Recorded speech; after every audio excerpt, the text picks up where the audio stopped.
quite sad.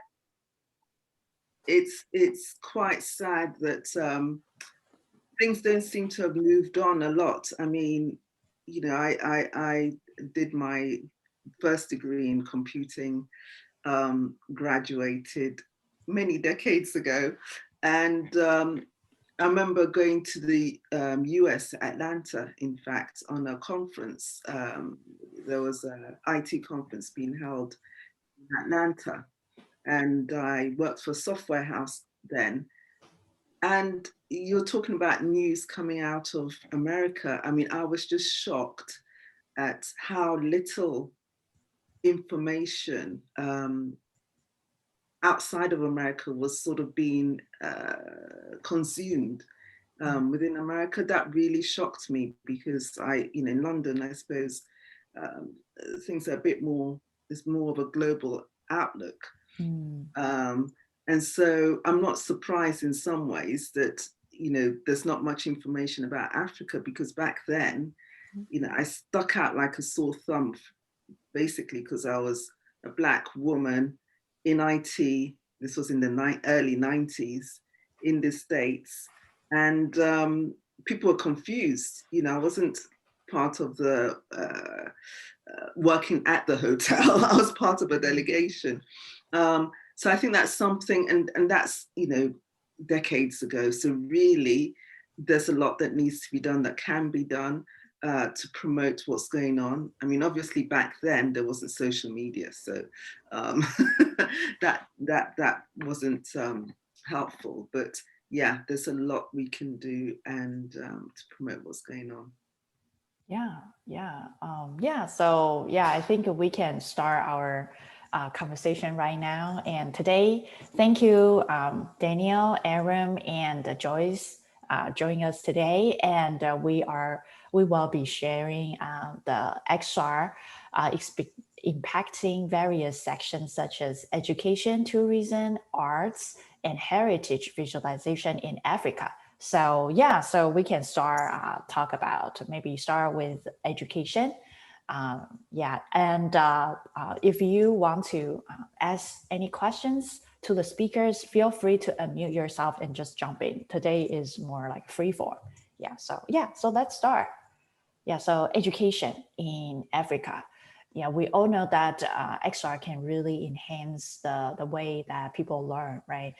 It changes the way our brain perceives the knowledge. So what's happening right now in Africa by using XR technology?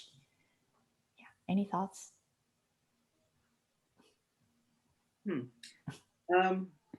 I'll probably start just by saying that I am based in London and in the educational sector. So I'm a visiting lecturer. I'm what you call a school governor as well. So I sit on the governing board of a school. And yes, really passionate about education. And I am not sure exactly how XR is being used in education on the continent, but the fact that we have one of the largest youth populations. So I think the World Bank has stated that by 2040, the figures, the dates keep changing, that Africa will have the largest youthful workforce on the planet, larger than China and larger than India. And what that means is that, we've got the largest, we've got a young population compared with the West. So the potential is immense there, which is why I'm very passionate both about education and also about the technology side, immersive technologies, because bringing the two together is so powerful and can create jobs. So it's very good to see what Arome and Daniel are doing because they are part of that youthful population on the continent.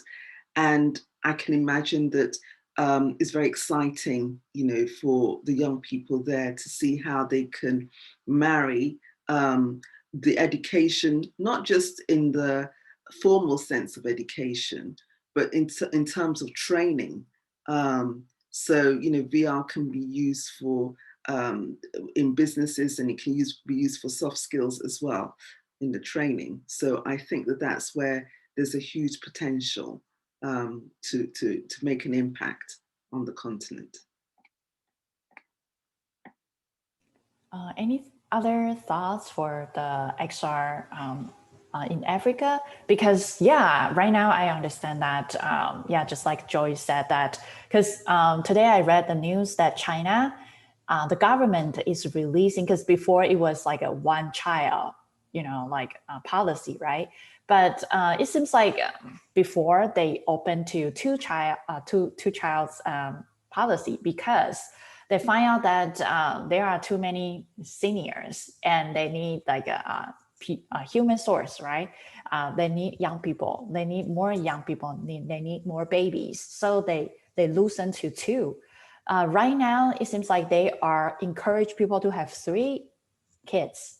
Yeah, it's very interesting that, when I was in elementary school, I traveled to China, like when I was 6th grade. And I traveled to the longest river, like Changjiang. Yeah. And when I was on the boat, I saw a lot of kids being thrown. Like it's just like a dead kid and looks like a small pig floating on the river. Because, during that time, like I would say 20 years ago or 30, probably 20 years ago.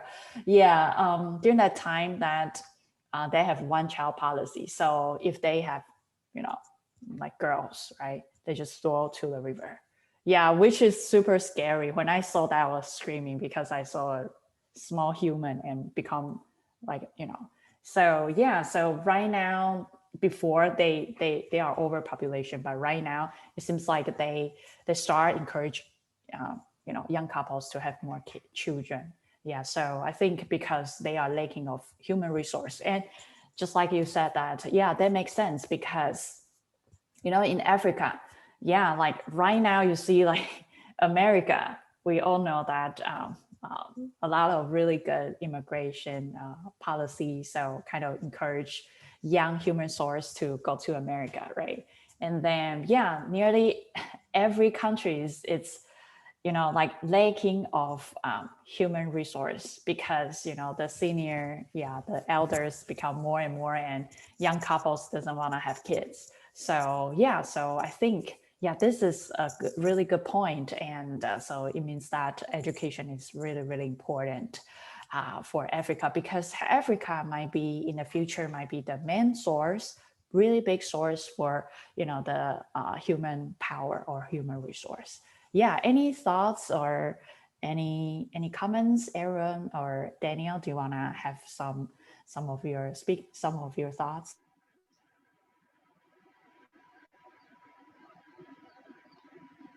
Remy can continue and you can say something. Great. So I would first of all, Africa is dynamic, right? Africa is, to me, Africa is the next big thing, right? But currently, a lot of factors are currently hindering that progress, right? XR in Africa is quite huge, right? I remember when I started with, when I first had the Oculus Go device, when I experienced XR with it 4 years ago, right? The journey since then has been amazing, right? Even the journey for Daniel too has been amazing because we are so far tapping into a technology that's quite new, right? And I always tell people, right, nobody can claim to be an expert in XR. Everybody's learning, right? Everybody is learning every day, right? For me, especially in Nigeria, we are seeing more adoption of immersive technologies and also virtual solutions, right? For example, schools that were stuck during the pandemic, they moved onto virtual teaching platforms, right? And so far, post-COVID, should I say post-COVID, most of those schools are looking for solutions that can help their students learn more, right? And so far, we are seeing more adoption of XR by private schools, and we hope the public schools can adopt it in the long run with the support of some of these government agencies. And for us, we are really, really passionate about education and tourism. And one of our solutions so far is to partner with schools, right? So what we're doing is we're converting the school curriculum, right, into AR, right? So supporting these teachers to showcase this content to the students in the classroom, either using an iPad or an Android device, right? So for example, imagine a student learning about the skeleton, right? Most of them might have never seen how the skeleton looks like before, right? With XR, they can do that. And we believe this will power a lot of solutions in the future. But so far, we believe if we can have an improvement in infrastructure, in power, in internet, right, it's really, really power a lot of solutions across Africa.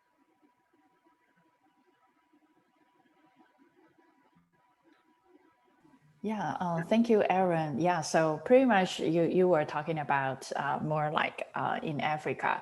Right now, you guys need more like infrastructures, right? So what exactly right now in Africa? Because I can tell you that Africa is kind of like the area that I don't really know. So yeah, just please forgive my ignorance because I am kind of living here and all the resource that I contact, I didn't really have a lot of resource to know more about Africa. So according to your observation, and I listened to some podcasts or some news, and it seems like China is trying to build some infrastructures for Africa. Is that true, or I don't know? Yeah, like do you want to summarize like what's happening in Africa? And as far as I know, the Africa probably is more South Africa that I know a little bit more. Probably I don't really know anything, but if you have any thoughts or like you know what's going on in Africa, feel free to share. Yeah, I believe that a lot of people just like me, and especially living in America, I think American, they just think they are the center of the universe. So that's why something outside of America is a little hard to access. So any thoughts related to Africa right now? Yeah, infrastructure. If I may jump in, Daniel, forgive me. Yeah, I think firstly, because I'm remembering when I was in the States, you know, the perception, let's say. So I just want to say that, you know, Africa is huge, okay? It's a huge continent. So imagine that you can put Northern and Southern America, China, India, most of Western Europe into Africa as a landmass, and you will still have room. It is the way in which the atlases portray the continent doesn't depict the true size of the continent. So China, India, Northern America for sure, not sure about Southern America, and some of Western Europe can fit into the landmass of Africa, and there's still room. It is a vast continent. And also, in terms of countries, there are 54 countries in Africa. So when we talk about Africa, I find it very hard to just keep referring to it Africa, Africa, Africa, because even in Ghana, where my country of heritage, and I'm sure in Nigeria and in Ethiopia, in Ghana, we must have, I'm guessing, and forgive me, any Ghanaians who are on the line, I'm sure we have over 50 languages in one country, right? And different ethnic groups. So that's the complexity. I think Arome sort of alluded to it. That's the complexity of what we're facing with. I grew up, I was born in the UK, but grew up traveling to Zambia, where my father worked, and Ghana, where our family were. And even the differences between Southern Africa and West Africa is huge. You know, it would be like going from Western Europe to Eastern Europe. Diversity is what, but we have a commonality in that, you know, our culture and our, you know, heritage, we have certain things that are very common. So sort of linking it back to the education and the VR, the immersive technology. When people are thinking about tourism, so Arome spoke about tourism, and I have been collaborating with a resort in Ghana and seeing how we can what do you call it? We can make use of the educational aspects of their resort, because next to the resorts they have, maybe like a bird sanctuary, they have a fantastic river. I'm sure Daniel will be talking to us about, a lot of the cultural aspects of Ethiopia. Ethiopia, for example, you can go skiing in Ethiopia. I did some work with the Ethiopian Tourism Board, the country of origin. Lots of different types of activities that you wouldn't dream of, that are education that could be done in Ethiopia, that XR could lend itself to. So there is so much going on. That's the point. And that's the exciting thing about it, that it's just within each country is like an ecosystem of itself with lots of things going on. And what I like about where things are going, and I'll stop talking in a second, is the fact that lots of the younger people from across the continent are coming together, and the fusion of the different cultures is what's going to make it really exciting. And lastly, so in Africa, one of the big things that's happening at the moment is the African Continental Free Trade Agreement, which is essentially like creating Africa as a trading bloc. Most of the time, if we take tourism, for example, African destinations used to rely a lot on tourism from the West. Okay, so places like Gambia, South Africa, Kenya, I'm not sure about Ethiopia, but the most common destinations would get a lot of visitors from the West. What COVID has done is COVID has, stopped all of that. So now African countries, rightly so, we're looking at trading within the continent. And so domestic tourism is one of the things. And I see how XR can be used in domestic tourism, because it's actually going to educate Africans about what we have as well, because a lot of people tend to travel abroad. So there's so much going on, so much opportunity in terms of using XR for the potential of the continent. I will end there for now. Yeah, Daniel, do you want to jump in? And I think Kevin just asked I think Kevin was agree with you, and saying that tourism, is definitely a great idea for XR in Africa, because those places are really beautiful. So any thoughts, comments? Daniel, do you want to say? Speak something? Yeah, go ahead. Okay, I can start maybe from the first question, the education and maybe the future of Africa in terms of the young talents, because I can say a lot about the young talents, especially I'm a believer on that specifically and take aspect. We can start from the US, relating like technology in general, like starting how the internet even started, and then those programming languages, and who were like the professionals in the software field, and then the Europeans came gradually. I guess Indian, they also joined the US market, as you know. Even Microsoft, Google, they are now led by Indian people and professionals. So at this point, I believe Africa is now the future place for those big giant companies, especially in tech aspect. So there are different hubs and academies that I know, especially across Africa. And one of the academy that I know and I've been working for a while is Gebeya. So they gave those professional skills for an African graduates, especially university graduates. So they are a full graduate, but they don't have the professional skills to be part of an industry rated kind of project, or it could be some kind of tech field. So I feel like Africa is full of resource, especially both in raw materials and also young talents, young population. So pretty much the European countries and US market can get a cheap labor force out of Ethiopia, out of Africa. So that's what makes us at this point, okay, this is a saleable idea. But if we don't leapfrog with the concept of the emerging technologies like AI, IoT, XR, all those fields at this time, it could not be that much a great impact or will give an African, it gives a positive impact for an African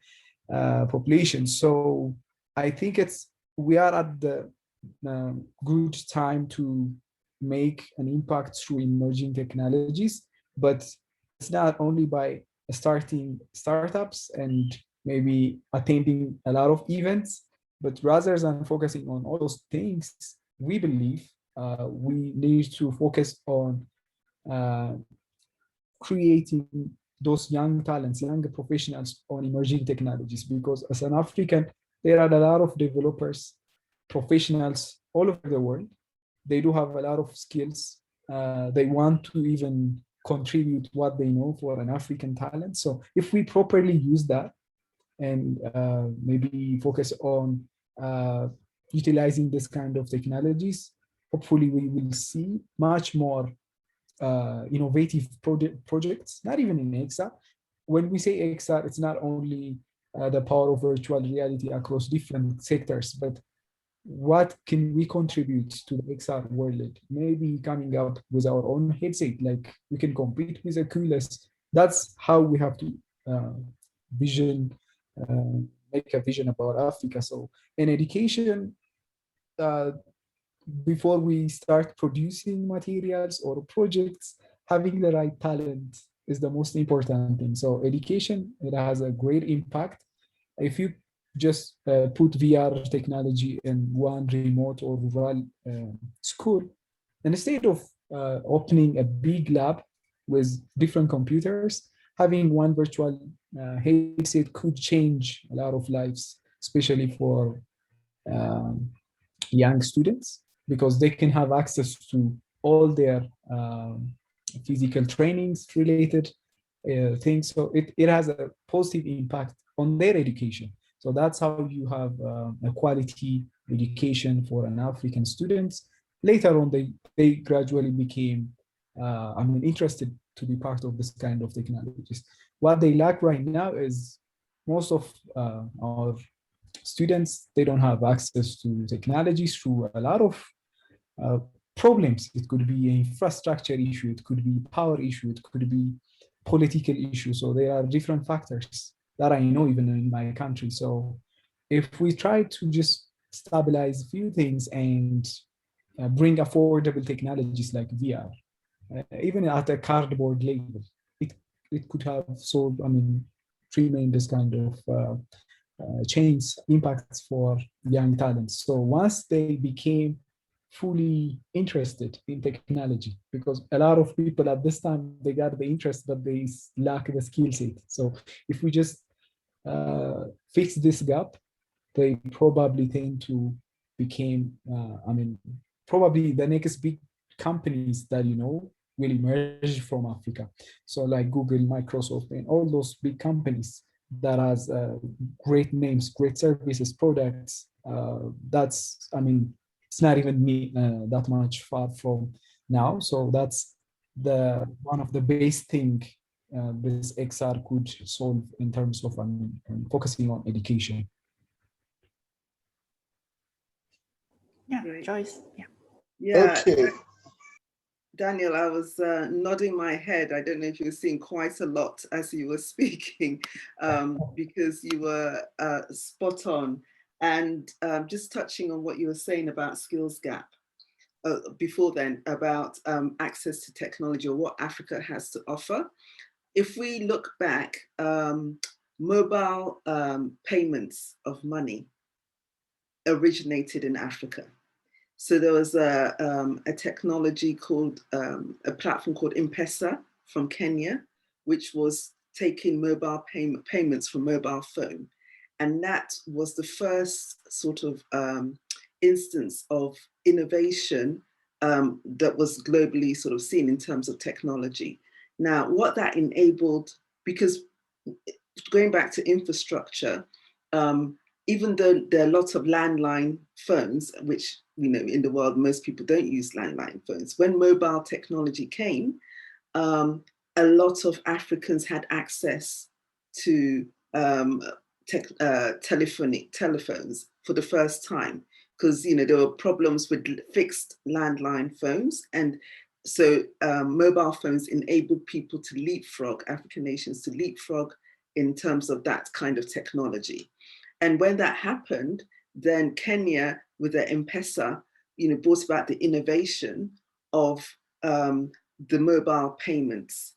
And then from that, the West, you know, was able to then also progress that further. So I like what Daniel said about leapfrogging, because we've demonstrated that, you know, we had a problem with the infrastructure of existing landline phones, and Africans, being innovative and the young, were able to leapfrog and produce some innovation in mobile phone payments technology. Surely we can do the same with XR. But as Daniel also said, there's a skills gap. And so even though we lack the technology, the infrastructure in some instances, that should not be a barrier or a limitation in terms of what we can do. Already, I think this year, so I'm focusing on West Africa because that's the area of the region of the continent that I know best. There's always rivalry between Nigerians and Ghanaians. If we're not fighting about jollof rice, for those people that don't know what jollof rice is, it's like traditional West African rice. I don't know, maybe it's similar to a biryani. You can add meat and all sorts to it, but everybody in West Africa claims that they do it the best. And I'll have to say Ghana's is the best, but I'll end there before I cause World War III. But so there's friendly kind of rivalry that's going on. Earlier this year, Twitter had decided to base its headquarters in West Africa, in Ghana. And Twitter is not the first. I know that I think Google has also got an AI center in Africa, and there are only 5, I think, globally. So why are they doing this? They know the potential is there. They know the youth population is there. And as Daniel mentioned, if we have all these big companies based on the continent wanting to develop the skills and the training of the young people, then that gives room for the capacity building and, you know, for the creativity and the innovation. It creates that kind of ecosystem for that to happen. So I think naturally that is going to come about. And there's so many use cases for the XR technology that once people have a certain level of understanding of how these technologies can be leveraged to solve societal or organizational problems, then the future is very bright.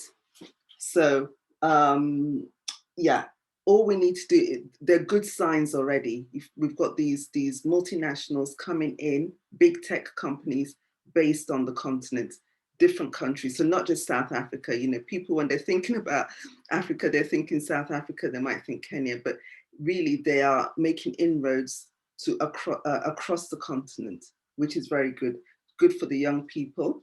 And with that, I believe that we're going to be able to leapfrog in terms of the capabilities, despite the infrastructural challenges, just like we did with mobile technology. Hello.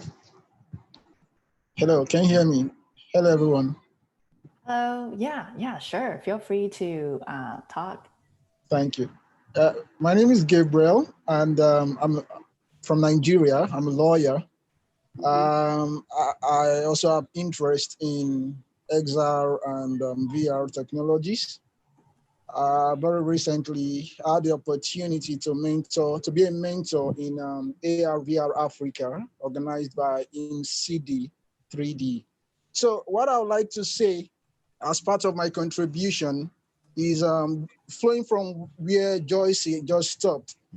I find out that for there to be mass adoption of any particular thing, especially the AR/VR technology, there has to be quality education.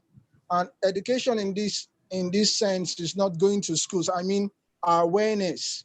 If we're going to see a greater, higher penetration of the VR technology, then there has to be this awareness, which I think is kind of lacking in the region. A lot of people don't know, like I said earlier, flowing from what Joyce said, a lot of people don't know what benefits this VR technology can actually bring. And that's because we've not had so much use cases, a lot of people. So once we begin to have this awareness, even taking it down to the government, to those in government, we would have more adoption of the VR technologies. And because there's so much potentials in Africa, Nigeria, Ghana, and the rest of the countries in Africa. So that's what I would like to just chip in. Awareness is key for mass adoption. Awareness and sensitization is key.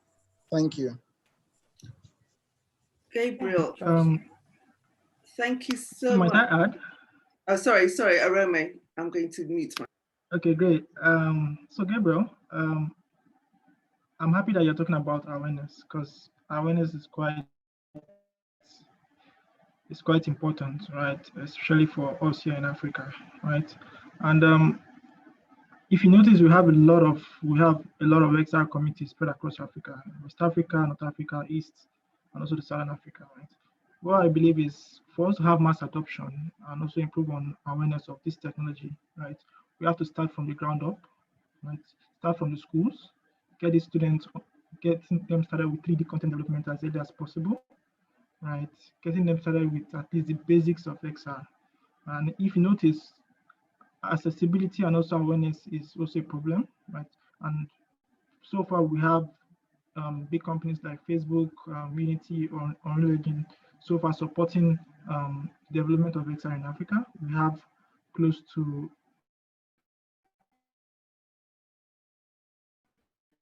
12 VR supported labs across Nigeria. We also won a grant from Unreal Engine, right, to build his solution that he's working on currently with XR, right?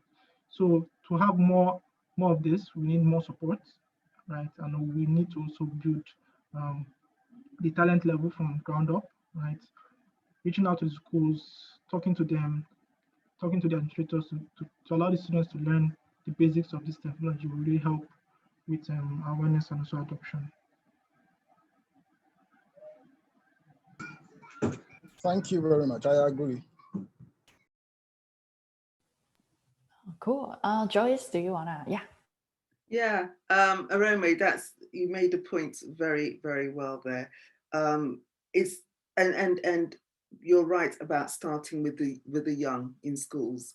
Even if it's just starting in terms of the gamification side of things, just for them to get used to. And in fact, I'm sure that they already the young, a certain section of the young, obviously the youthful population, the children, I should say, will have some knowledge of AR and VR because if they're using their the PS4s and for gaming, they already know of some of the platforms where AR and VR sort of are being used from. So there's that awareness, but public awareness, in order for going back to Gabriel's point, mass adoption, it needs to start from there. But I think that's where, those of you on the ground, so Daniel and Arome,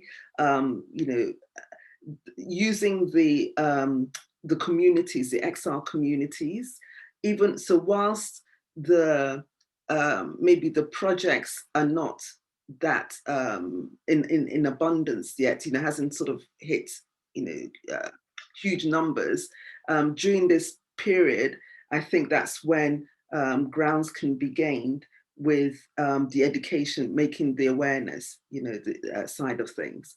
And I'm more than happy as I said, very passionate about the education side and ensuring that people, feel, comfortable with the technology and know how it can be used. I think that's where, we've got quite a role to play in getting that mass adoption. So yeah, it's great that Gabriel, it's a great point that you've mentioned, but I'm sure, yeah, as time goes on, it will be addressed. Yeah, thank you, Joyce. And yeah, as for that, let me summarize it, a little bit. So pretty much as for Africa, because of the youth, right, a lot of human resource, the future human resource will be in Africa. So yeah, the education is definitely very important. And just like Gabriel said that, in order for education to, to become, the dominant or like a very important things, it needs to be mass accommodation, or at least everyone needs to receive some certain of quality of education in order for the future resource to be really powerful in Africa. And also, yeah, I think Kevin, before he mentioned that the tourism in Africa will be definitely a really great point, and also industry. And also Joyce mentioned that actually Africa is like more than 50 languages, right? Yeah. 54 countries, each 54. country. Yeah. Wow. So yeah, that's amazing, because I know 2 languages. I know Chinese, and I know Mandarin, and I know English. And I think, wow, it's already a lot. But how many languages do you know, Joyce? That's where I know one, but like I said, in Ghana, you can have maybe 50 different dialects, and I'm sure in one country. So there are 54 countries, where each country can have in the tens of languages. Nigeria, for sure. I'm sure Ethiopia, we have lots of different languages within one country. Yeah, that's cool. Yeah, and I think Asha has a question. She thinks that education should be the right and not privilege. She really agreed that large, like all the countries, education play a lot of roles, because if you want a lot of good quality human resource, you need to educate them, right? So yeah, Asha, if you want to share your thoughts, feel free to unmute yourself and just, feel free. Yeah, this is a free form. Arsha, do you want to share some of your thoughts? And I like your writing. Yeah. Hi, everyone. I'm Arsha. I'm a design lab student and currently working as analyst. So I agree with Joyce that how big tech companies are playing a greater role in educating other countries, like the developing countries, for example, India, and also Africa now, as we are discussing now. So I just saw latest news that Eon Reality is a multinational company. They are playing a larger role in providing education to African students. Like they have been working 15 years, and that's because maybe they have found potential to the young. They have seen young people, and they thought that yes, maybe there's a room to make other students grow, especially African.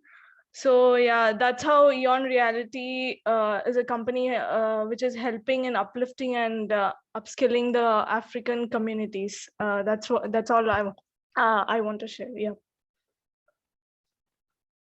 Yeah, very good. Thank you, Asha. Yeah, thank you. Yeah, I didn't even know that, and I will take a look of Young Reality. Yeah, thank you for sharing with us your valuable information. Yeah, thank you. Anyone wants to talk about arts, heritage, visualization in Africa? Yeah, so this is kind of like, as far as when I think of Africa, I remember one time I read a book. It seems like in some African countries, right? And they have like just for green, this color, they have different ways, like at least of a decades of, like a few hundred ways of describe the concept of green. Because, like in Africa, I think color play a really important role. So if you, I don't know, like when I watch like the National Geographics, when I see Africa or like the picture videos in Africa, it's all like the color is so vibrant, right? Unlike, some, I don't know, like if you go to China and all the paintings in the ancient times, all black and white, right? It's like a culture thing. So in Africa, when I see a lot of really like all the crafts, it's all really colorful. So I think this is a really good, points. And any thoughts related to arts, heritage, visualization in Africa?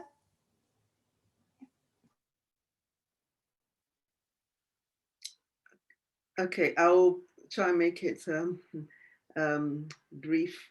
But I like that observation of yours, Dom, about color, because I think that's something that,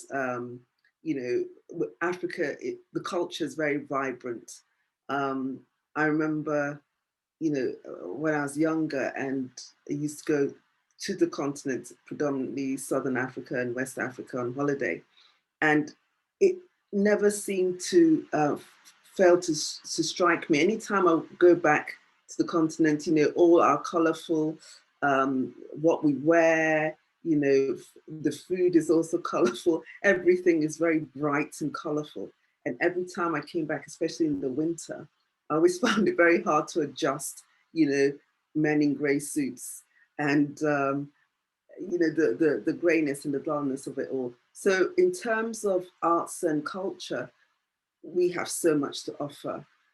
One of the things that has really sort of taken off in the last, I suppose decade, let's say, is African art.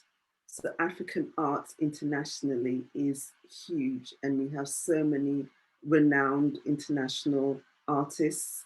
We've always been known for music, but the art and the richness of the art is immense. I'll leave Arome to talk about the heritage side of things, but I've also been involved with working with an organization in Sierra Leone in West Africa, looking at the heritage there. We have, in West Africa, a lot of like UNESCO, so World Heritage Sites. In Ghana, for example, in 2019, the Tourism Board came up with a massive and brilliant marketing campaign to promote Ghana as the place for people in the diaspora to come home, a homecoming. And they amassed a lot of visitors from outside the continent to come and see the forts where the slave trade took place. And so then we've got lots of heritage sites, not just those kind of sites, but in terms of natural and physical environment kind of assets. So really, in terms of the environment that we're living in now with the pandemic, it makes it even more pertinent and more urgent to use this time again to promote these assets that the continent has, and using VR and XR will lend itself to helping educate people about the resources that the continent has, so that people can, I like to say, to try it before they decide to go and visit it in person. So, the timing, there's always that silver lining, and this is a good time for this emerging industry to make use of these technologies to promote the opportunities on the continent. Yeah, thank you for Joyce, like sharing. Yeah, I think heritage just by traveling in the virtual world before going to the actual place is definitely help. And yeah, and any thoughts, Aaron or Daniel? Any feedback or anything you want to add? I think I can add something since we are also involved in the heritage and tourism aspect. Hello, Dominic? Yeah. Oh, hi. Yeah, Okay. sure. Yeah. Okay, so I mean, there is like one of the great potential for Africa besides like the education sector is tourism. Yeah, and Africa is full of history, cultural difference, and like mentioned, there are a lot of different dialects all over the country. And I can say, if you see the stats on VR and AR kind of services, projects, or even products, almost 40% of it is involved in gaming. So for games, you need contents. And if you have seen most of the games, it's like they are not based on a real place, or it's like a fictitious kind of imaginary places or planets, spaceships. But if you come to Africa, there is still untouched kind of, I mean, untouched areas, unknown places with awesome cultures that we can share to the world. And it has like two impacts. One, it fills the gap of those content creators to come up with some creative idea. So they can just put it inside their games or promote and maybe just sell that product and get much more revenue. That might be their goal. But if you come to the African market, it's one way of promoting African heritage sites. Uh, if you come to the Ethiopian aspect, I think I can say 90% of the country's tourism promotion for abroad countries is done by our airlines. It's called Ethiopian Airlines. It's well known, and it's one of the one institution promoting one country's culture and also places. They got different magazines, they got different cultural things happening all over their airports or their destination. But if we try to digitalize those historical sites in a way that is immersive for the customers and also much more cheap, I think a lot of people could be interested to come and visit Africa in general. So the big problem in Africa is lack of foreign currency. So how do we generate foreign currency and sustain the development of those African countries? So in my opinion, the reason why we focus on tourism, apart from those different sectors like health or any other fields, is I think even Gabriel said it's really hard to convince a lot of people and also different institutions and give that awareness that VR is impactful. But our business model is not to target the whole community or certain urban areas, but instead let's focus on convincing some government bodies or investors who could help us to bring VR into those cultural heritage. I mean, that's a time-sensitive question. If we keep waiting to give an awareness, we might lose a lot of chances. Like we might lose the opportunities to collect what we want on time. Even COVID teaches us a lot. I heard VR and AR talents and those kind of services increased by 400% in US market. But if you come to Africa, literally the tourism sector goes down and a lot of jobs were lost. That is really terrible to hear. But I work for a UK company, and in 3 months we released one virtual tour, which is not even in UK, it's somewhere else. And we got some sales. So there are some business models works in European or US countries, but some of those little things could even change people's lives in Africa. So maybe you could have a virtual tour guides so they can sit where they are and promote those places. If we make those places available in a VR or in a digital kind of way. I have one best example all over. Whenever I go to any place or whenever I share some of the insight and heritage in Africa, Syria is a good example for Ethiopia or even for Africa, because there are a lot of historical places, but through some kind of political things, they got destroyed. So are we gonna wait until the government should approve our idea, or should we just do it by our own initiatives? Because this is not a fictitious place. It's even tells how humanity starts. That's not something negotiable. A lot of books they got, I mean, a lot of European medical books, maybe their reference could be an African place. And humanity, if you come to that, that is also one thing. All those cultural diversities and beliefs. So if you track them down, their origin could be in Africa. So telling that to the youngest population of Africa will change to a whole new level in terms of giving them the motivation they require, especially in technology. They don't even know what their ancestors been doing back in like 100 years ago. Do you know, like, parking a car was not even invented like recently? Because I know a place here in Ethiopia that they used to park their horses. So they built this place only for horses, just to park their horse and just join some kind of meal. So all those traditions, those musical things, even library, the concept of libraries. If you heard, like, it's been here for the past maybe 1,000 years, it's really awesome kind of thing. So we are trying to bring hidden knowledge to the world. At the same time, just changing the lives of Ethiopian or any other African citizens by generating good revenue. Just one example I want to give. Currently, the Ethiopian Airlines,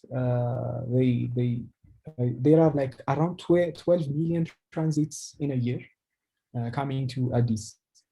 And our visa system is a bit not easy. So a lot of them will just stay at the airport and will leave this country in 3 hours or 8 hours. But during their stay, they don't have access to learn about Ethiopia. But if we just charge them $1 per one kind of maybe VR tour experience, it could last for 10 minutes. Imagine, or if 1 million place this VR experience or just had this experience in a year, we could generate $1 million in a single place with one VR headset. So you think this is like a simple mathematics or a simple business? It's a huge opportunity. If we target a lot of airports across Africa, just by promoting culture, tourism, and maybe some kind of experiences, that could change a lot of things. So what we are trying to do is we are not making those places just available online without adding some touch, like, so we modify it by gamifying the content itself. So people could have that as an easiest way to learn about those places. And also the experience could be more applicable in all areas, especially for kids and adults. That's our main goal. And instead of focusing on business to consumer related products, we tend to focus on business to government and business to business related VR projects. We see that it has a good impact across Africa, and this all depends on the policies of governments. That's why we are trying to partner up with all startups across Africa. I know Arome, I know a Kenyan team, like they are called the Black Rhino. We are trying to come up with a unified, systematic way of convincing African governments. Even the AU's headquarters is based in Ethiopia, so it's really easier for us to reach out and tell what we vision for Africa, because those people, they are like far from technology and they want to see some concrete evidence in their African professionals. So we are, when we had a chance, I mean, when we won an EPIC MegaGrants on January, it gives us a lot of things, because now the government, okay, they said they don't even trust this one, but someone from US, which is well known in gaming, gave a grant for a startup based in Ethiopia, which is not even 2 years old. That's something big. So if we focus on convincing those government policies, if they are going to support the startups, probably all these things could be solved easily in tourism and heritage aspect. One thing to add on top of this is investors, because all those ideas could be seen if we get the proper investors. When you come to the African investors, I mean, investors which are based in Africa, they don't want to invest that much on emerging technologies at all. That's my, I'm not concluding, but it's not that much interesting for them to invest on VR or AR or AI. But if it is like mobile money, like we mentioned, since it's a proven business, they might be interested. So we have to encourage those potential investors, especially on this field, so that we can accelerate in progressing this VR services across Africa. I think I said a lot. Yeah, thank you, Daniel. And I think Joyce and Chikari. So if I pronounce your name wrong, sorry. Yeah, feel free to jump in and share your thoughts, comments, and ask questions or answer. Yeah, feel free form. Yeah. Daniel, thank you so much for what you've just contributed there. And I can relate. The last time I traveled to the continent in 2019, I was actually going to Ghana, but I used Ethiopian. I know the people at the Ethiopian in London, and I stopped over obviously in transit, so I could relate in Ethiopia. I've also had a lot of dealings with the tourism board when they come for WTM, which is a tourism conference globally, but they have one in London as well. And so I've seen how Ethiopian tourism has developed in the sense of promoting the fact that Ethiopia is the land of the origins. You know, we have so much to contribute to the world. You've got Ethiopia with all the, you know, its wealth of natural heritage there. You've got Tanzania. I've been working with the Tanzanian Tourism Board. They have the cradle of mankind. They've discovered recently some of the oldest, they believe the origins of mankind, and they teamed up with, I think, Spanish university or research body to you know, promote that. They've got a museum there to give that to the world as well. So we've got so much rich heritage. And I love the idea of sitting in transit, because I sat in transit at Addis and you know, viewing or immersing myself in VR just to get a sense of the richness, and the business model is definitely that will work.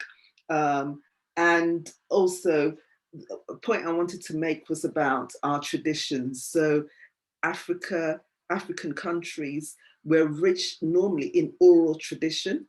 So we are very good at, you know, verbalizing our traditions and passing it on that way, and lesser so with, you know, the written kind of traditions. So these technologies lend themselves easily, you know, it's what we do, storytelling.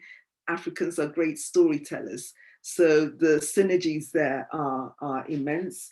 And there's just so much, we have content, you know, we don't even have to imagine that it's just, Wakanda was just easy to visualize, you know, I'm sure for them, because there's so much on the continent. So this is all very positive. And what's really, you know, pleases me is how the youth are embracing, you know, what we have, rather than thinking about, you know, going to the West and trying to get the experience and get the knowledge there. We can be where we are and bring not, what do you say, you know, share our knowledge out from the continent rather than what's been going on in the past. So those were just a few things. And also I'm very happy about the, where about government. Now, government is always very tricky, as Daniel has been alluding to.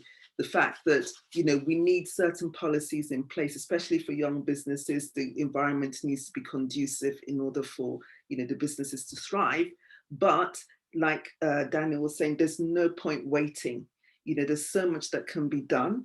And so, you know, having events like this where, you know, Africans can sort of hear what's happening. This is all part of awareness and education as well, and where we can all come together and leverage our skills and experience and talents to see how we can become a force for the greater good of what we're trying to achieve on the continent. Because if people start, if the businesses, the startups start getting results, you know, getting the grants, getting recognition by big tech or institutions abroad, the governments have no choice but to sit up and say, this is happening, and, you know, what can we do to make this happen or bring it to reality? So it's all very positive, and I'm so excited. I'll stop. Yeah, sure. Chikere, if I pronounce your name wrong, please. Yeah. So yeah, feel free to share your thoughts. Okay. Good evening, all. It's Chikere, but there's no problem. Chikere. You're good. Yeah. Thank you. Right. It's really a pleasure to be here. Thanks to Arome that I've been following quite for a while. I've been, you know, trying to keep up, but I would say I would like to make one or two contributions from the eye of a novice, because I'm really a novice in this industry. I really don't know much, but I'm enthusiastic about it. First, I want to talk about the issue of awareness. XR, it's supposed to, you know, cut across all strata from the high class down to the common man. But from my own view, I see that the awareness is not strong. And I think it's something we need to sit down and strategize, because I'm looking at the aspect of like fintech. You know, in Africa, it started and then there's a boom. Now we are even, developers are even moving into DeFi and co. But I'd say there's not much attention given to XR. So we need to find a way to get the awareness across, because it's not getting, you know, I have discussions with some people and are like, yeah, I have this little cardboard box that I use for VR. What is VR? And, you know, I have to start explaining. Secondly, we need to find a way to get developers to be interested in XR. And what that means is, how do we create scenarios, or how do we create apps, or how do we create programs that will attract developers to be interested and to see the benefits? Because like what I've heard from everybody, especially Daniel, you know, mentioning about, you know, tourism in a VR set and the potential that comes out of it. You know, once developers have an idea, then we can have them flooding in. And once they come in, you now see that the ecosystem begins to grow and expand, and more people will know about it. Lastly, I would want to suggest that the way we could create that awareness is to have, well, I call it like labs in the sense that it's out for the public. The people walk in and gain experiences, be it games, be it tourism, be it simulations, so that they have that feel. And then once they have firsthand experience, they are now interested, and there you now see more people interested, more people are coming into the ecosystem, more developers are interested. If there's a way they want to monetize it, fine. And then we can grow from there.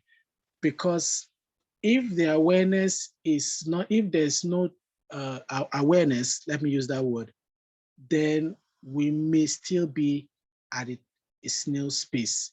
Though this is just my opinion as a novice. Thank you.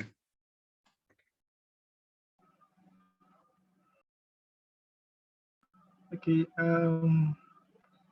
so I would say, Chike, if I'm correct.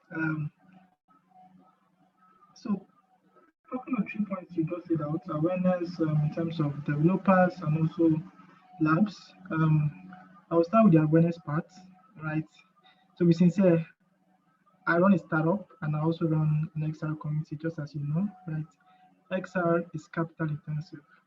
It is capital intensive, right? You need funding, or you need to bootstrap to be able to get some certain things done, right? And for us, we're just trying our best, right? Holding meetups, holding hackathons, right? To just grow the community, especially across Africa. And in terms of developers, we don't have much XR focused developers on the continent. Most of them are developers are just building solutions as a side hustle, not like full-time content development, right? So that's why I said starting from the ground up would be great, right? We'll have more people jumping into it. And also in terms of labs, right? Just as Joyce also said, we need to have these big companies supporting the growth of this technology on the continent, just like how Facebook can also, Unreal Engine is also doing. If we can have more of this, we can have more VR labs. Trust me, people will be sleeping in the labs like daily, right?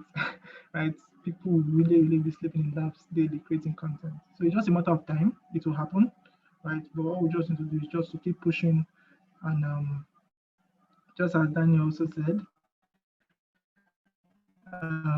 create more awareness, right? If Joyce can also remember, right, I lost a major opportunity because the government did not give me access to curate some of the heritage sites in Nigeria, right? But I'm no longer waiting for the government, right?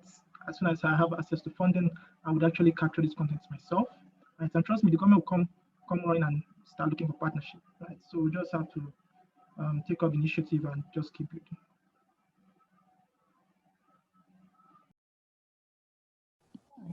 Yeah, feel free to jump.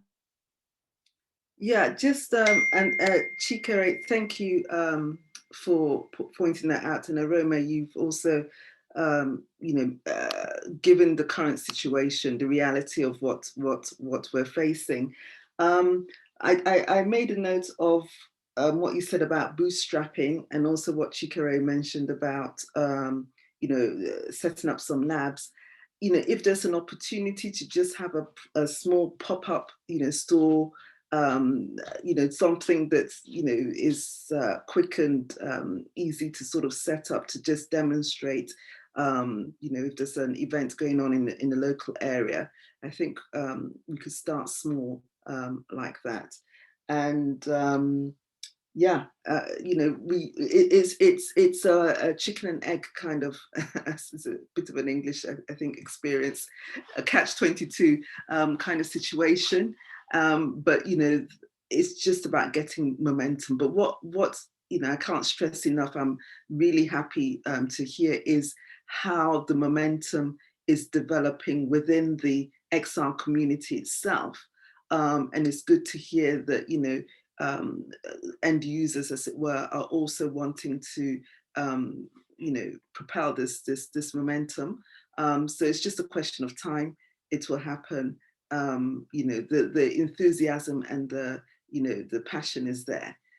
Once we get traction on one or two fronts, then the dots will start to join, and it will happen. I'll leave it now for Daniel to add. Thanks, Joyce. I want to share something on Chikere's point. I think he mentioned good thing, but I have some insight, especially he tries to relate or just refer the fintech sector and also the movies industry. He's also an enthusiast. But I can say, if we just focus maybe on the fintech industry, I can say maybe 90% of those banks, their technology is backed by maybe a US, Europe, or a Chinese company. So we still need, do we have the talents that exactly recreate all those things, including the infrastructure, the software, everything? So that is really all the technology, and it has really the US or Europe or any other country, they worked a lot on these sectors. But emerging technologies, what makes those emerging technologies unique for Africa is we can leapfrog and challenge those giant companies. That's as easy as I can put in a way, like to convince probably anyone that focuses in African market. The tourism aspect, we can still focus on the physical tour guides. We can train them through VR, but the way we apply emerging technologies in Africa should be different. For example, you mentioned the movies, but I hope most of you know about Avatar movie. It was like released, I think, 10 years, I think around 10 years back.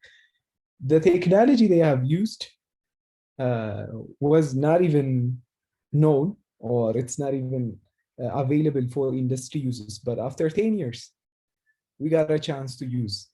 And I can give you one example, the Lion King movie. That's how they made that movie. It's completely recorded in a virtual reality.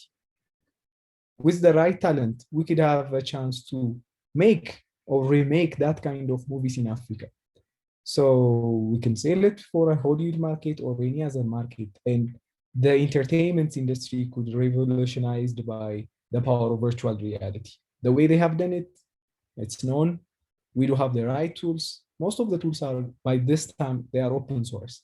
But it's really hard to beat the US market because they know this kind of technology 10 years ago before we even tries to understand. So when we try to leapfrog in terms of technology, especially in VR, we exactly require to develop the right skill first, just to understand how the technology works, then where to apply it first. We need to have a priorities. In most countries, especially if you come to Ethiopia, infrastructure is a big issue. USSD technology, I think most of mobile money payments across Africa uses USSD, so it's well known, but it's like 40 years old technology. It's outdated, but still it's usable in Africa. Probably that's even what boosts the fintech industry, the fintech sector across African continents. What I want to share is the awareness is still, it's challenging because like I said, those kind of grants, recognitions from different companies across the world for an African startups has really a great impact because that's what I know. But if we try to convince them, especially make some kind of policies that supports the industry, we could have everything at once. Without like the right investment, like Arome said, if we don't have those kind of investors, without their injection, their contribution, financial contribution to this field, it's really hard to imagine how we can move fast and come up with a better kind of projects, ideas, or even priorities. They might have a lot of talents, but with lack of resources, they tend to just not to use this technology as a tool. Based on my stats, there are maybe out of 100 computers graduates, how many of them still, stay on that field and work, contribute tries to run their life in developing softwares or these things. If you come to Africa, it's really challenging.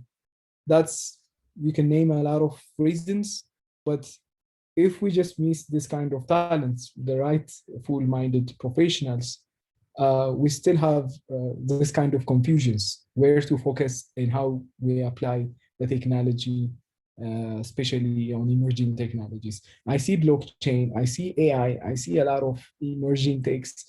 There are also different individuals, but without having a basic necessity, especially, or a basic infrastructure for this kind of technology, it's harder to focus on the services itself.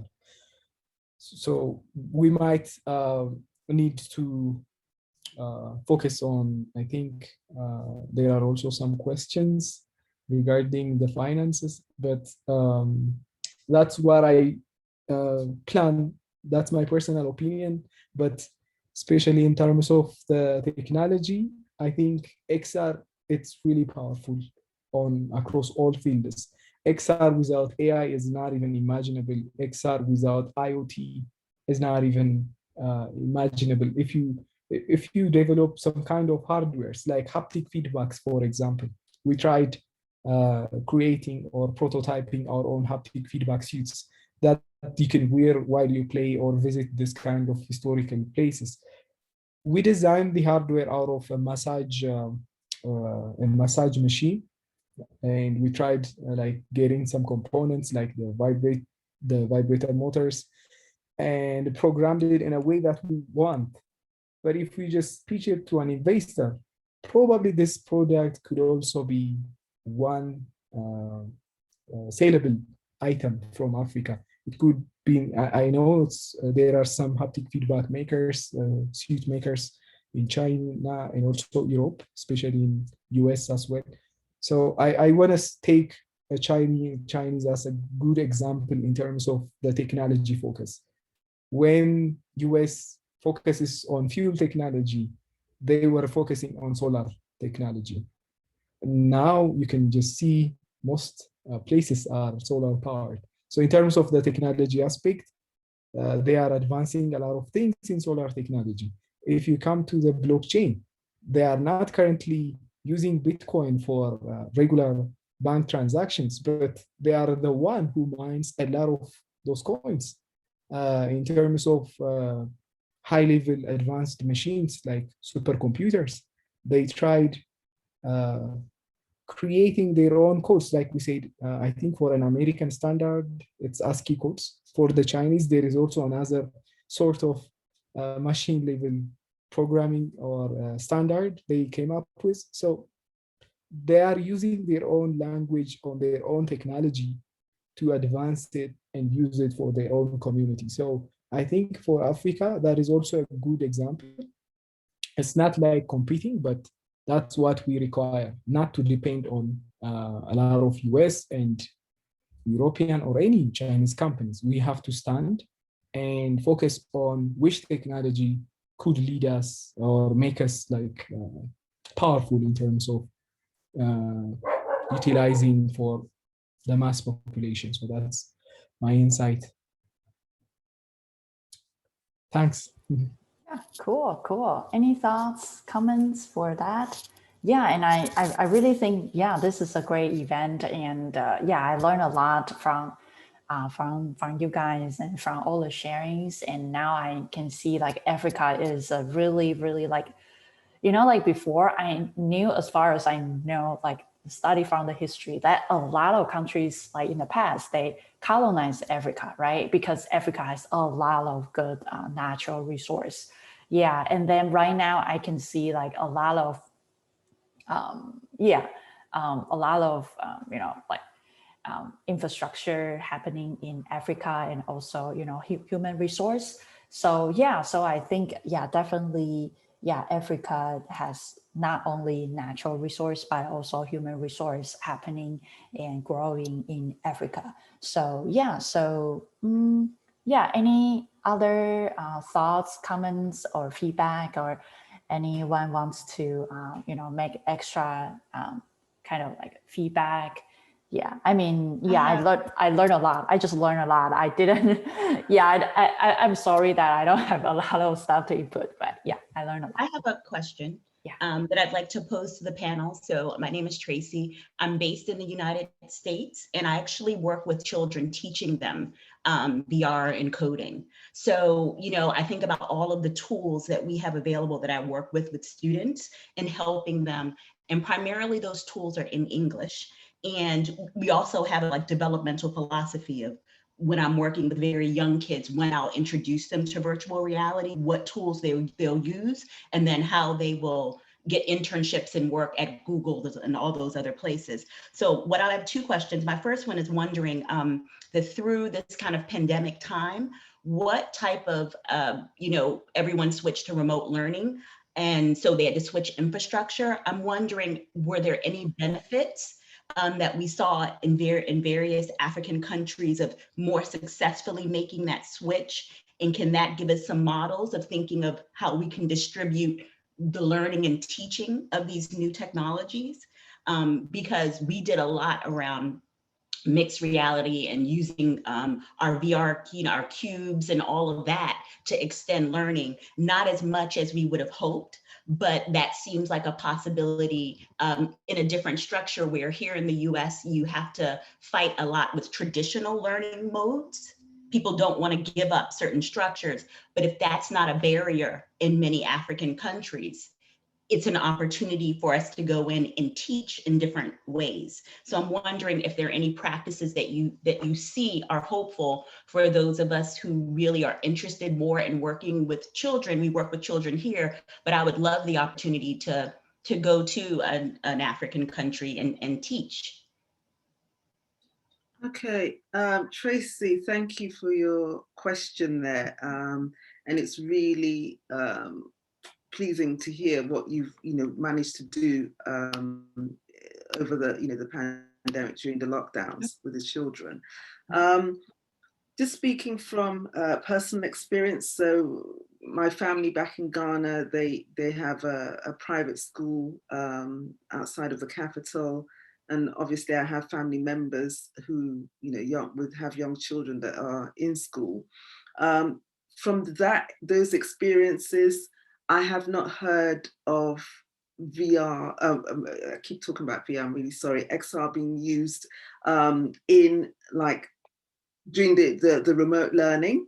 I think I've heard about it being used in terms of gaming and that side of things with the young children, but I can't imagine definitely in Ghana there being mass adoption of it being used in an educational point of view, because as you're aware, when the pandemic hit last year, schools had to do a lot to just transition from traditional teaching into remote learning. And there's a divide between state schools, let's say, and private schools, and having the resources to do that. So, but I think what the pandemic has taught, educational institutions is how readily the young children adopted to online and remote learning. So the rate at which they went from a classroom environment to Zoom, Microsoft Teams, and and how at ease they've become with the remote learning. I think that's what gives great comfort and potential for the future. So just as we've gone from traditional classroom environment to remote learning, I think the leap then from the Zooms and the Microsoft Teams to using a VR, especially for those gamers, that generation, will not be a huge leap. So I don't know, I'll let Daniel and Arome and others talk, but even if the immersive technologies have not been used in earnest during the lockdown in terms of remote education, I think that the adoption, once the infrastructure and once all the technologies are in place, the tools will be quite rapid. So I'm sure that your services will be greatly appreciated once, this adoption. But there's been so much that the schools have had to deal with in terms of transitioning to remote learning, and then making sure that, the environment is, the schools are COVID safe. And then we went to testing, and now there's talk of vaccines. There's so much that they've had to, teachers and senior managements in schools have had to grapple with, that, to add something where in some cases people won't have the tools to do, the learning with the VR, with the extended reality technologies. Yeah, I think, so that's the experience, but definitely I think the adoption moving forward will be rapid. Yeah, cool. Yeah, thank you for everyone's sharing. I think we all learned a lot, a lot of stuff from Africa. And then, yeah, I think Africa right now is like, I feel exciting for Africa that everything is going on. I know it's still, need more like infrastructure building, but I think since human resource and all the resource right now is in Africa, I feel like really excited for all the new stuff happening there. And then any other thoughts, comments, and the feedback you want to share related to XR in Africa, or anything else like related to XR? Any thoughts, comments? Yeah, feel free to share.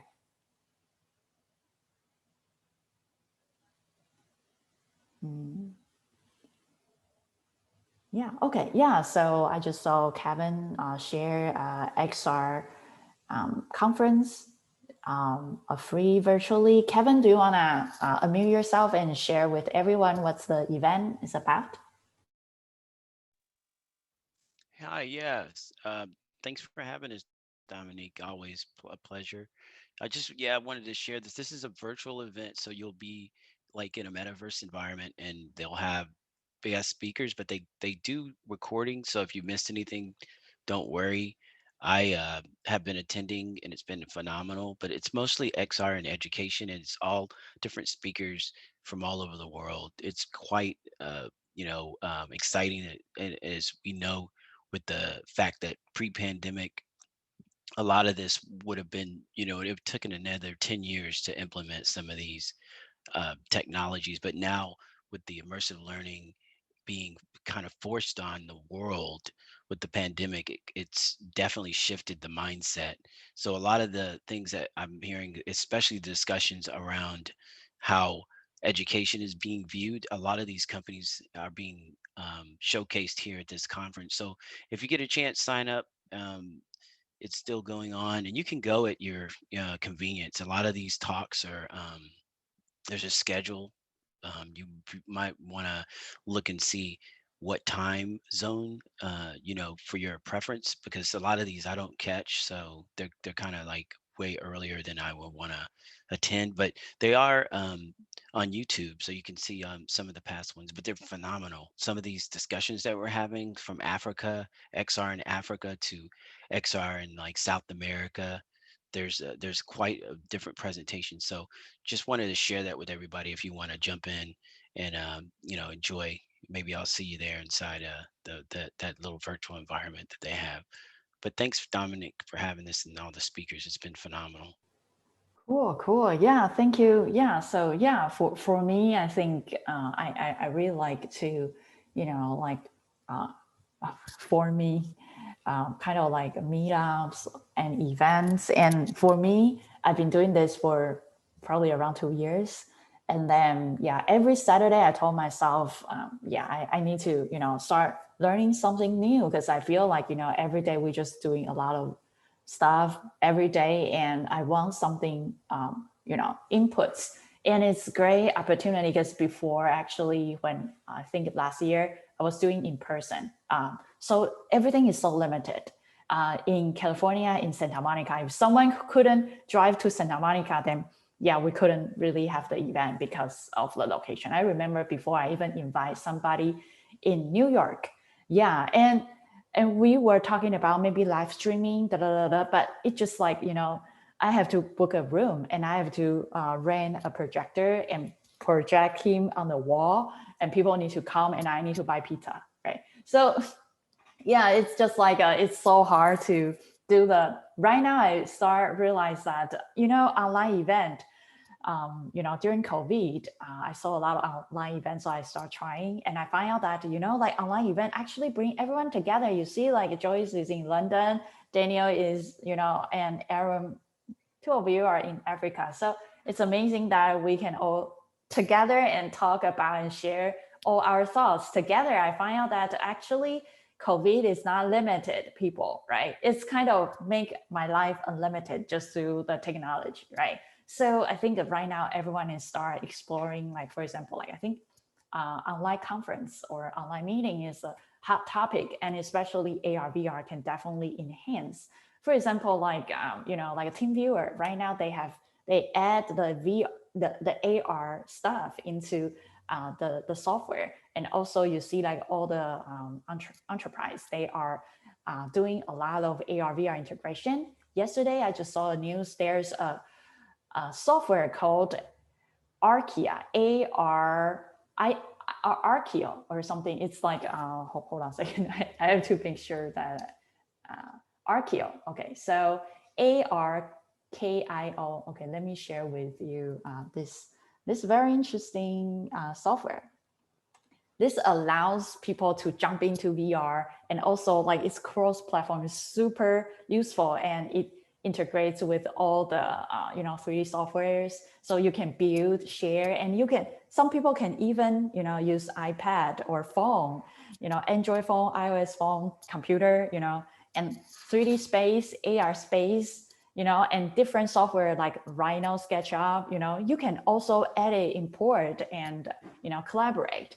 So I think like in this like through XR, the world will definitely has another flavor, another layer for it, and especially for Africa. Africa is, we all know that there are so many unknown resources, just like Daniel said that, like a lot of untold story is there, right? As you see, like Europe, America, I feel like there's like all the story has been told over and over again, right? And all the movies, big movies, and they got reshoot again and again. There's not many like fresh or new stories, right? And right now I watch like Netflix. Before I always watch, like mainstream movies, but because COVID, I started watching a lot of really exotic, I would say, other countries TV shows like Korea, right?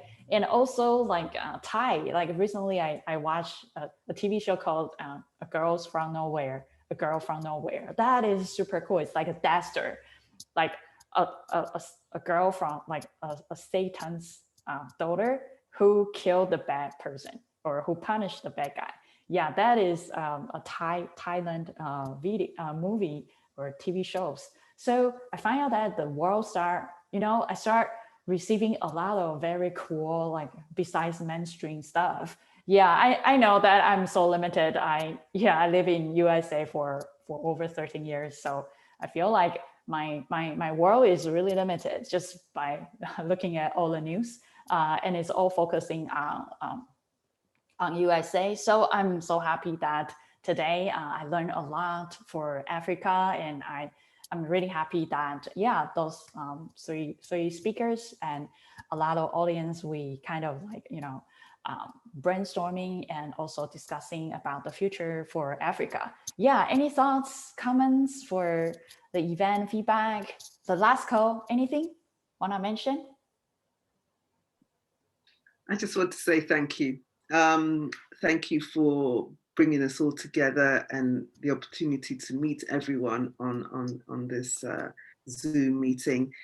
It's just, you've said it all, that the flexibility and the connectedness, I think I saw in the chat, it's awesome. It's like the sum of, all our different locations and then some, it's greater than our individual contributions. So I hope that we can all stay connected. I've put my LinkedIn for those who are not connected on LinkedIn. And I think, Dom, you mentioned about brainstorming. Yeah, you know, we're all learning. I think you said, I wanted to jump in at the point when you said, you know, that this is all new. It's all new for us all. I think either Daniel or Arome said, you know, it's an emerging technology, right? And so we're all learning, and that's what keeps me excited, because I love learning and I love new technologies. So everybody, just keep doing what you're doing. By us being here, we are raising awareness. You know, I've learned, you know, something from each and everybody that's contributed on the panel or asked the questions. It's just enriched the whole learning process. So thanks to everyone. Yeah, yeah. Anyone wanna jump in and having some feedback or last call? Right now it's last call. Yeah. Any thoughts, comments? I just want to say that as an XR newbie, I'm still learning, and it's my first meetup. I got to learn a lot, what's going around the world, and yeah, it was nice meeting you all in the panel. And as it was my first time, yeah, it was so exciting to learn many things. And thanks to Dominique for inviting me and making me get to know that there are many resources to learn, and it's not just the books. And yeah, it's also by learning from other people, what are their thoughts, what are their opinions. And yeah, that's it. Thanks for inviting me to this meetup, and yeah, thanks to the panel that I got to learn a lot. Yep. Yeah, thank you. Yeah, just like you said that, yeah, I think the best way of learning everything is just jumping and doing it, right? Mm-hmm. Sometimes we plan a lot, or we think, oh, we are not ready. But once you jump in, you find out that actually the more you show up, you just keep show up. Like right now I have like a Monday to Friday. A lot of people just say, Dong, you should do like once a month or like once a week.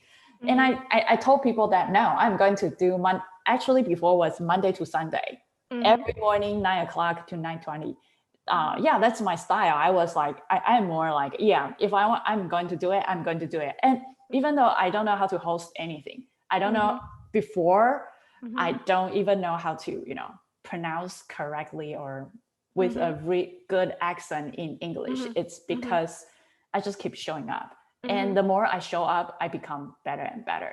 So I would say that if you really want to, you know, join or learn any XR stuff, I always tell my student, download Unity or, you know, Unreal today. And Blender, you know, Maya is too expensive. Yeah, like download the free software and start building things. You don't have to, you know, like, oh yeah, I need to wait. Yeah, I know a lot of people just like, I wanna wait, I wanna yeah, but I think just do it and know how suck you are, you know, just feel good about all the suck. And sometimes I will plan like, oh, after 3 months I want to achieve that level, but actually it takes 2 to 3 times of your personal expectation, because sometimes we think we are much better than who we are right now. So yeah, we need to double or triple the time. And you know, slowly, once you start building something and you start feel confidence and you just keep showing up, you don't need to worry about every failure or something. You just, you know, keep showing up and enjoy all the failure or all the how stuck I am. And then the more you do it, the better you will be. Yeah, so that's how I learn everything. Thanks for pushing me and getting into all this stuff. Yeah, thanks, Dominique. Yeah. Okay, so any thoughts, comments, last call? Anyone want to share anything? Okay, I just want to say thank you. It was a great moment to co-share and to co-learn with every one of us. Like we all have said, we are all learning. This is an emerging technology. I believe we just need to keep tabs open with each other, and we'll just be fine. Thank you for putting this up, Dominique. Thank you. Cool.